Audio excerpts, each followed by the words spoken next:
김성균 씨와 현봉식 씨 그리고 감독님이 무대에 오르셨는데요. 함께 인사드리도록 하겠습니다. 여러분 안녕하십니까? 반갑습니다. 자리해 주시죠. 이 자리에 계시니까 이제 조각이 맞춰질 것 같은 느낌적인 느낌인데요. 그나저나 감독님, 9 퍼즐, 9개의 퍼즐, 뭔가 이 제목에서부터 추리가 시작되는 그런 느낌인데 어떤 작품인지 소개 좀 부탁드립니다. 아주 독특한 개성을 가진 두 인물이 연쇄살인의 범인과 그 배우의 숨겨진 진실을 파헤치는 그런 이야기입니다. 뭐 더 많은 걸 말씀드리고 싶은데 작품의 특성상 스포일러가 굉장히 중요하기 때문에 여기까지만 말씀드리도록 하겠습니다. 맞습니다. 왜냐하면 이 스포가 되면 추리하는 재미가 아무래도 떨어질 수밖에 없기 때문에 오늘 많은 얘기를 또 들을 수 없는 상황이라고 또 말씀해 주셨는데 김다미 씨, 이 작품을 선택한 이유가 궁금해요. 처음 시나리오를 봤을 때의 뒷이야기가 굉장히 궁금해지더라고요. 계속 볼수록. 그래서 그 자리에서 끊김없이 계속 읽었었던 것 같고 누가 범인일까 이런 어떤 궁금증 때문에 그런 재미들이 되게 많이 느껴졌고 캐릭터도 좀 독특한 프로파일러라는 설정이 연기하기에도 또 새로운 도전이지 않을까 싶어서 하게 됐습니다. 또 김다미 씨의 도전, 그동안 이제 또 다양한 작품으로 매력적인 캐릭터를 선보였기 때문에 이번에도 기대가 되는데 손석구 씨, 이 작품을 선택하게 된 결정적 계기가 뭘까요? 결정적인 계기는 뭐 이제 시나리오도 그랬지만 뭐 예전에 다른 곳에서도 말씀드린 적이 있어요. 저는 뭐 예전부터 윤종빈 감독님의 엄청난 팬이었거든요. 그래서 감독님이 그 제안을 주셨을 때 개인적으로 되게 영광이었고 그리고 결정적인 계기는 저는 감독님이었습니다. 네. 지금도 감독님 쪽을 잘 못 쳐다보시는 것 같은데요. 아니요. 네, 꿈을 이루셨네요. 버킷리스트를. 네, 맞아요. 아, 너무 좋은데요. 예. 김성균 씨, 김성균 씨는 사실 그동안 장르 구분 없이 다채로운 매력을 보여주셨는데 이번에는 어떤 점에 이끌리셨어요? 일단은 저는 그러니까 석구 씨가 이제 감독님 언급을 해주셔가지고 저도 이제 늘 갖고 있던 생각인데 감독님하고는 진짜 13년 정도 만에 진짜 한 13년 범죄의 전쟁 저를 이제 입봉시켜 주신 감독님이신데 13년 만에 다시 이제 현장에서 이제 그 전에 뭐 군도라는 작품도 있었지만 그때는 제가 현장을 자주 나가지는 않았고 이번에 진짜 10년 이상 지나서 다시 감독님을 재회했다? 뭐 그런 의미가 굉장히 컸고 예, 진짜 감격스러운 촬영 나날이었어요. 그리고 근데도 대본까지도 너무 좋았고 예, 그래서 큰 역할을 주셔가지고 너무 감사한 마음으로 공개까지도 예. 사실 그 범죄의 전쟁이 2012년도 작품이죠. 그러니까 진짜 12년대 촬영을 2011년도에 했으니까 그러니까 진짜 13년, 14년 이렇게 된 거네요. 너무 감격스러웠어요. 그때 추억도 많이 떠오르셨겠어요. 너무 많이 생각나고 그랬습니다. 좋습니다. 그러니까 손석구 씨가 윤종빈 감독님과 너무 작업을 해보고 싶었다라고 좀 말씀을 해주셨는데 나는 해봤다. 김성균 씨 그죠? 많이 해봤다. 네. 자, 현봉식 씨 이번에 막내세요. 혹시 작품을 선택한 이유에 그것도 있나요? 그렇죠. 예, 대본 읽는 것도 너무 재밌게 그냥 흡입력 있게 봤고 감독님께서 제안해 주신 막내 형사라는 게 지금까지 많은 작품하면서 항상 반장 역할만 해오다가 막내가 될 수 있어서 행복했습니다. 지금 기자님들 현봉식 씨 얼굴 좀 봐주세요. 너무 행복해 보이세요 진짜. 막내가 될 수 있어서 행복해. 노래 제목 같기도 하고요. 너무 좋습니다. 자, 이제부터 9 퍼즐의 세계 속으로 우리가 한번 빠져볼 텐데 사실 작품에 대한 궁금증 커지면서 자연스럽게 캐릭터에 대한 궁금증도 커지고 있습니다. 목격자, 프로파일러, 사라진 기억, 퍼즐, 라포, 슈퍼카, 패션 정말 다양한데 이나는 어떤 사람입니까? 네, 이제 삼촌이 살인 사건에 이제 휘말리게 되는데 그 살인 사건을 본 유일한 목격자이자 용의자인 이나고요.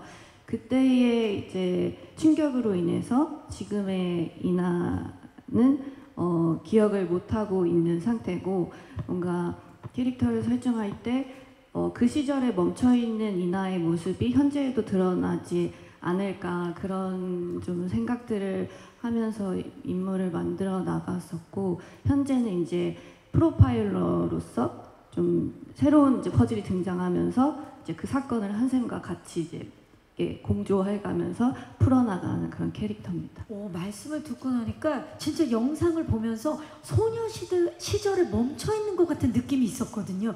그런 트라우마가 있는 그런 윤이나 캐릭터인데, 이 사실 외적인 변화뿐만 아니라 10년 전 큰 사건을 겪었기 때문에 본인 스스로가 연기하면서 어떻게 연기를 해야겠다, 그런 중점을 잡은 것들이 있었을 것 같아요. 되게 그 시절에 좀 멈춰있는 어린아이 같은 느낌을 표현하고 싶어서 좀 솔직하고 좀 어떻게 보면은 감정대로 좀 행동하고 좀 어떻게 보면 멋대로 보일 수도 있는, 근데 그런 성격 안에 또 이런 연약함이나 어떤 아픔이 있는 그런 캐릭터로 좀 보여드리고 싶었던 것 같아요. 네. 그동안 김다미 배우가 또 역대급 캐릭터들을 많이 소유하고 있는데 이번에도 또 기대가 되는데요. 우리 그 윤종민 감독님께서 이 윤이나 캐릭터에 가장 먼저 떠오른 인물이 김다미 씨였다고요? 어떤 배우가 했을 때 이 인물이 가장 이렇게 밉지 않을까, 이 생각을 저는 제일 처음 했던 것 같아요. 어떤 배우가 했을 때 이 인물의 행동들이 안 밉게 보일까라는 고민을 하던 찰나에 예전부터 그 김다미 배우가 가진 아주 그 건강한 에너지, 좀 그런 게 있다라고 생각을 했었는데, 그래서 김다미 배우가 하면 굉장히 인물이 그래도 밉지 않고 그냥 아주 독특한, 그 자체로 그냥 얘는 그냥 독특한 인물이야, 좀 원래 좀 이상한 애야, 근데 그렇게 사람들이 받아들일 것 같아서 작품을 제안하게 됐고, 실제로 결과물을 보면 굉장히 사랑스럽고 좀 이상하지만 정말 독특한 개성을 가진 인물이지만 사랑스럽고 밉지 않은 그런 인물로 묘사됐다고 생각합니다. 그 독특함을 매력으로 승화시키는, 매력으로 만들어내는 배우가 김다미 배우다라고 말씀을 해주셨는데요.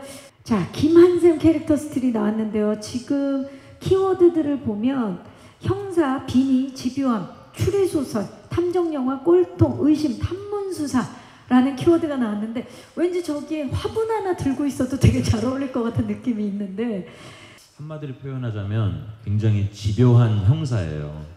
그래서 이렇게 한 가지 사건을 10년 동안 자기가 유일하게 풀지 못한 사건이라고 생각을 하기 때문에 그 사건을 이제 10년 동안 그러면서 진급도 잘 못했어요.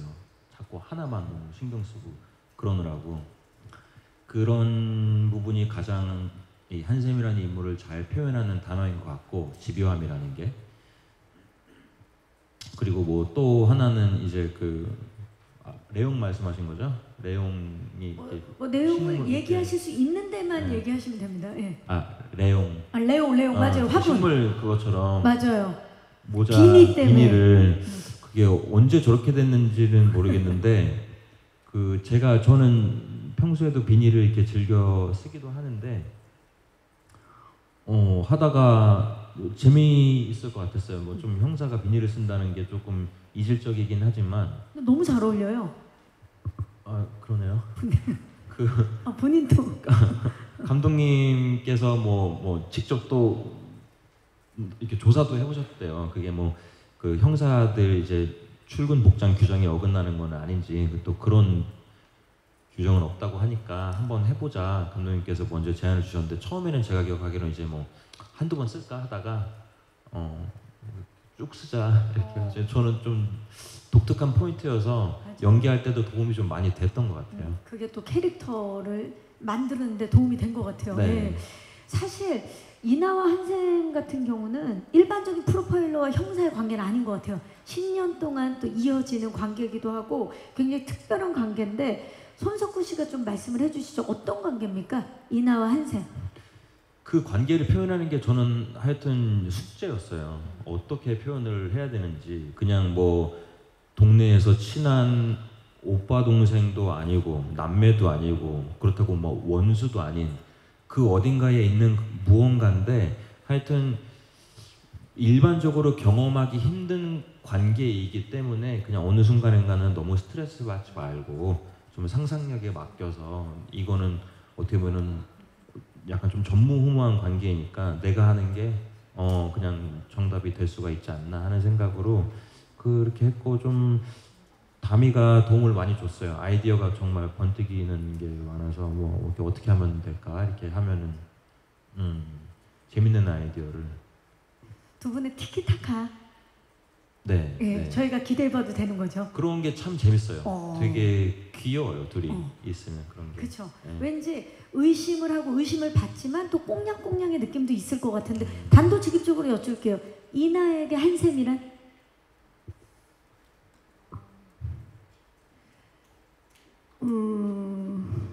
없어서는 안 되는 존재 같은 어린 시절부터 계속 항상 있었던 것 같아요. 옆에. 그게 어떤 관계든 그쵸. 간에요. 네. 없어서는 안 될 존재. 자, 한샘에게 이나는? 한샘한테 이나는 굉장히 이제 지켜주고 싶은 존재이기도 하면서 또 타도하고 싶은 사람이기도 해요. 예.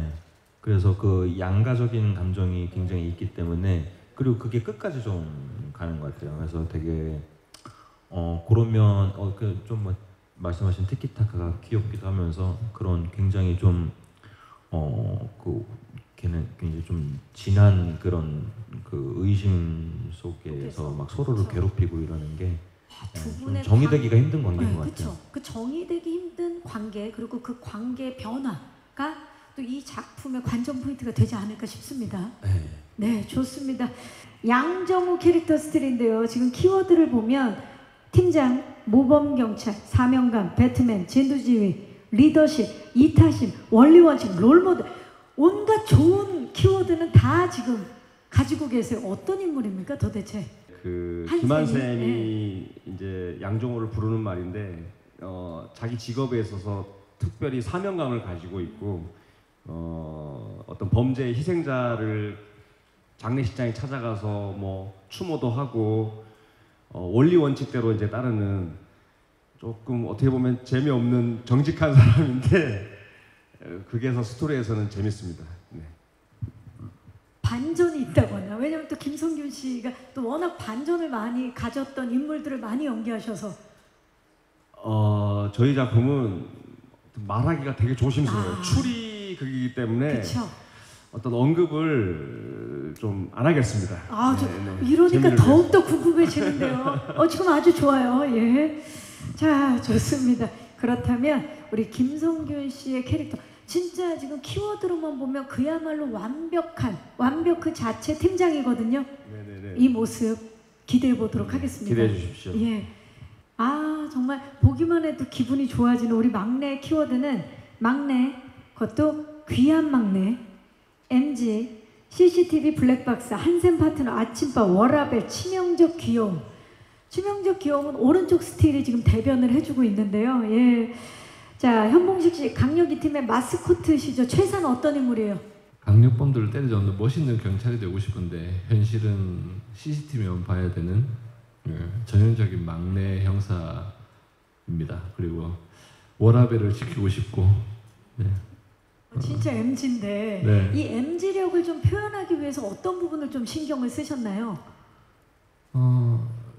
평소에도 성균이 형도 그렇고 감독 형도 자꾸 저보고 MG라고 하니까 평소의 모습을 살리기 위해서 부단히 노력했고 그렇습니다. 진짜 김다미 씨를 제외하고 막내시죠, 실제로 네 분 중에. 네네.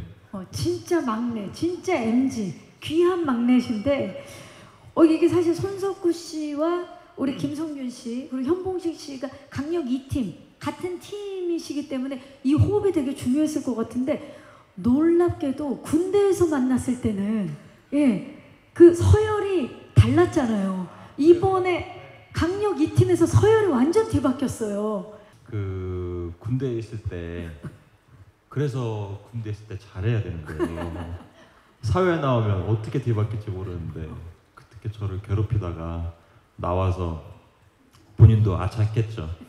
그거를 좀 어떻게든 좀 이렇게 무마시키려고 더 귀척을 하는 게 아닌가 싶었어요. 귀척 나왔어요. 예. 우리 김성준 씨. 아니 저는 군대에 있을 때 동생한테 많이 야단 맞아가지고 참 자존심이 많이 상했는데 이번에 팀장이세요. 이번 작품에 이제 MG로 좀 귀여워해줘서 계속 웃음이 났어요. 근데 작품 보시면 또 다른 동생, 이 자리는 없지만 또 다른 저 밑에 동생, 대학로에 있을 때 저 밑에 있던 장격수란 배우가 있어요. 그 친구가 또 저를 너무 혼내는 동생이 또 한 명 탄생을 한 거예요, 이 작품에서. 다른 작품에서 또 만나야겠네요. 예. 그 공식의 자리가 좀 밑에 있었어요. 또 한 명의 노안이 나와요, 우리 작품에. 저 경찰서장으로 나오는 동생이 있는데, 네, 기대해 보십시오. 야, 이 세 분의 케미가 지금 김다미 씨도 기대하고 있는 세 분의 강력 2팀, 한강서 강력 2팀 케미 기대해 주시기 바라면서, 감독님 사실 이분들이 정말 연기 잘하는 배우분들인데 좀 연출에 있어서 어떻게 좀 표현하려고 하셨는지. 저는 개인적으로 작품 할 때마다 이제 배우들이랑 이제 식사 자리를 많이 하는 편이거든요. 그렇게 해서 많이 친해지고 거기서 이제 술 한잔 하면서 얘기도 많이 나누고 뭐 그렇게 케미를 만들어가는 편인데 이번 작품은 굉장히 그게 힘들었습니다. 왜요? 일단 손석구 배우가 술을 못 마시고요.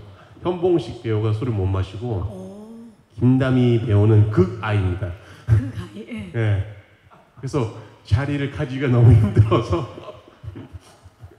저도 굉장히 힘들었고 그래서 카톡으로 주로 얘기를 나눴던 것 같아요. 톡으로. 네. 일단 김다미 배우는 카톡으로 질문을 굉장히 많이 하는 스타일이어서 저도 카톡으로 항상 답을 드렸고 진정한 MZ네요. 네. 예. 여기 현봉식 배우도 카톡으로 이렇게 주로 질문을 해와서 카톡을 통해서 케미를 좀 만드는 게 아닌가 이번에는. 이번에 톡케미 좀 기대해 주시기 바라면서 너무 좋습니다. 자, 웰메이드 추리 스릴러의 탄생을 알리는 제작기 영상이 아니었나 싶은데요. 몇 가지 이걸 보고 나니까 또 궁금해지는 것들이 있어요. 감독님, 이 사실 기존의 범죄 스릴러나 아니면 르와르 장르와는 좀 결이 다르다는 느낌이 들고 스타일이 좀 다르다는 느낌이 드는데 이번에 어떤 세계관을 좀 만들려고 하셨는지. 굉장히 흡입력이 있었어요. 대본이 잘 읽혔고 그런데 다 이 대본을 읽고 났을 때 제가 처음 했던 생각이 근데 과연 이게 현실에서 일어날 수 있는 얘기인가? 라는 질문을 저한테 먼저 했던 것 같고 그리고 똑같은 맥락인데 메인 캐릭터인 이나와 한샘이 굉장히 독특한 인물들이었는데 이런 인물들이 현실에 있을 수 있나?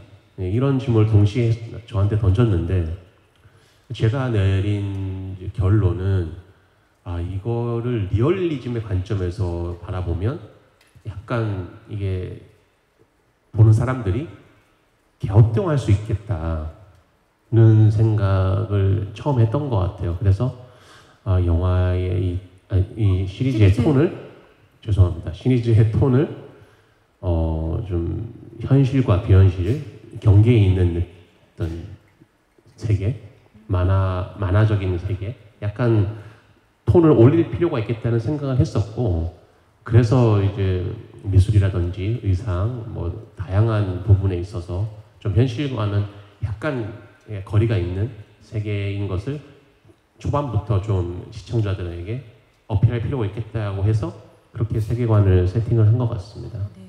현실과 비현실이 공존하기 때문에 그 공간 자체도 굉장히 유니크했을 것 같아요. 그 유니크한 공간이 많이 떠오를 것 같은데 그곳에서 또 연기를 했던 우리 김다미 씨 어떠셨나요? 지금껏 보지 못한 그런 어떤 경찰서의 느낌이었던 것도 있고 한샘 집도 그렇고 공간들이 되게 독특하고 묘한 느낌이 좀 많이 들었던 것 같아요. 그래서 그 안에서 연기할 때 좀 되게 새롭고 재밌다, 약간 이런 느낌이 확 드는 좀 그런 미술이나 그런 느낌이었던 것 들어가면 같아요. 딱 몰입이 네. 되게끔. 네. 석훈 씨는 어땠어요? 그 공간 안에서. 그 묘하다는 말이 조금 잘 맞는 것 같아요. 그 의상도 그렇고 미술도 그렇고 세트도 저희는 그러니까 현실에서 뭐라고 이렇게 공존하니까 현실성과 비현실적인 게 공존을 하다 보니까 연기를 하면서도 도움이 많이 되고, 굳이 얘기를 하자면 우리 시리즈는 추리물이지만 그런데 장르를 딱히 추리물이라고 하기에 조금 뭔가 좀 이렇게 뭔가가 있는 것 같은데, 더 저도 있는 것 같아. 예, 그냥 규정 지을 수만은 없다. 그냥 단정 지을 수만은 우리가 없다. 늘 보아왔던 추리물이야 하기에는 그거보다 뭔가 좀 더 있는 것 같은데, 그런 게 미술이나 뭐 의상이나 세트나 이런 데에서 많이 영향을 받는 것 같아요. 거기서 또 파생된 굉장히 새로운 장르를 시청자들에게 선물하는 그런 작품이 될 것 같은 느낌이 드는데, 현봉식 씨는 본인 캐릭터에 맞는 이 소품 정말 기억에 난다 하는 거 있습니까? 스마트워치. 스마트워치. 예, 스마트워치 저만 독특하게 차고 있었고요. 저는 저희 작품이 전형적인 틀을 완전 깬 작품이라고 생각합니다. 예, 뭐 예를 들어 형사들은 거의 뭐 등산복 이런 건데, 저희는 회사원들 같이 다 넥타이 메고 그런 것들. 조금 또 색다른 모습을 보여줄 것 같아요. 하지만 스마트워치가 산을 대표한다. 좋습니다. 우리 김성준 씨는요? 본인을 좀 대표할 만한 소품. 저는 이번 작품에서는 안경이었던 것 같아요. 안경을 많이 챙겨야 했고, 양정호는 딱 안경을 이렇게 딱 올바르게 딱 착용하는 인물이라서 바르기도 하지만 뭔가 지적인 느낌도 있을 것 같아요. 네네네. 안경에 도움을 많이 받았어요. 한샘은 어떻습니까? 저는 비니인가요? 비니? 비니도 있고 많아요. 한샘도 이렇게, 이 친구가 또 집에서는 또 콜렉터예요. 그래서 그런 밖에 나가서 꼭 뭐 하나씩 주워오고 못 버리는 사람 있잖아요. 그래서 집이 엄청 뭐가 많은데 뭐 돌도 수집하고 옛날 악기도 수집하고, 그리고 차도 되게 빈티지 차를 타고 다녀요. 수집가군요. 예, 그 차 실제로 굉장히 빈티지해서 그쵸, 많이 타고 다니는데, 그런 게 되게 좀 옛날 감성을 자극하는 것들을 많이 수집하는 사람이에요, 한샘은. 또 그런 소품을 보는 재미도 뛰어날 것 같고. 다미 씨는 어떻습니까? 인화도 굉장히 많은데, 일단 넥타이 종류를 되게 많이 맸었고요.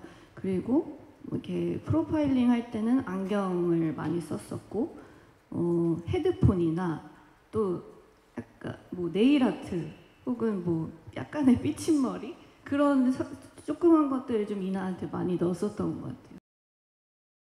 꿈은 여전히 꿔요? 이 퍼즐을 밟았고, 삼촌이 저기 누워있고, 왜 거기까지예요?